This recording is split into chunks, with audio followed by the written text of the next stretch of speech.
I last spoke here about both the scale of civilian deaths in Palestine and the murders and kidnappings by Hamas 4 months ago, and I'm appalled that the hostages are not all home and that there's been increasing loss of life in Gaza beyond what I could have imagined.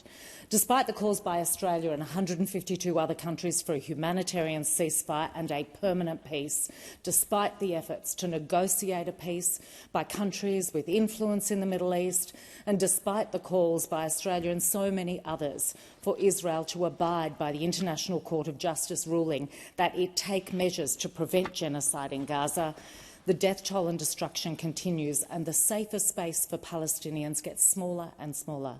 More than 28,000 Palestinians have been killed, and the vast majority of them women and children. There are now around 1.5 million people in the southern district of Rafah, people who are reported to be thirsty, cold, hungry, many wounded with disease spreading, no doubt exhausted and traumatised, crowded into schools, hospitals, mosques and tents. Yet we're told Rafah is Israel's next offensive. Our aid is struggling to get in, with the World Health Organization warning there are near insurmountable challenges. It is a humanitarian crisis.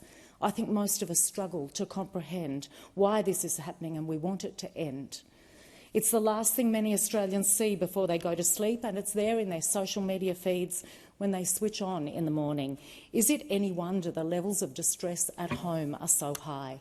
For many, it's raised an issue about which they knew little, about decisions made more than 75 years ago, about the occupied Palestinian territories, Gaza and the West Bank, about decades of illegal settlements and the increasing violence in the West Bank. Things people have not had the opportunity to see firsthand, as I did 7 years ago.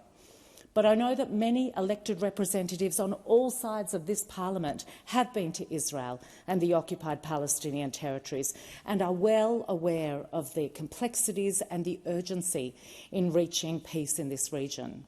That's why I'm profoundly disappointed by the way the distress of good and compassionate people across our communities is being manipulated, their grief weaponised to create greater division here in Australia.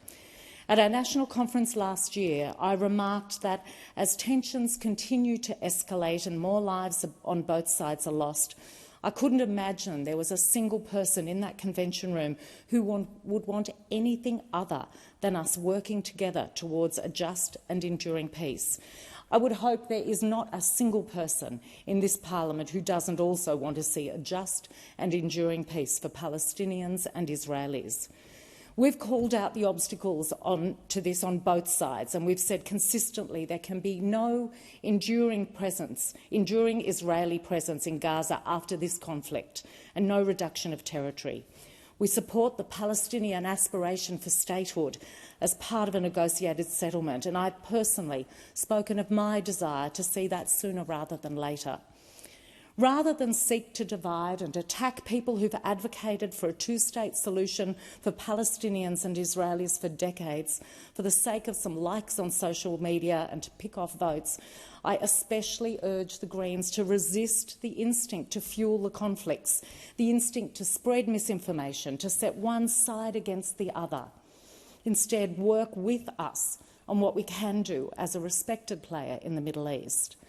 We may not have the role that we have with our closer Pacific and Southeast Asian neighbours, but Australia has long had a commitment to playing whatever role we can in a two-state solution.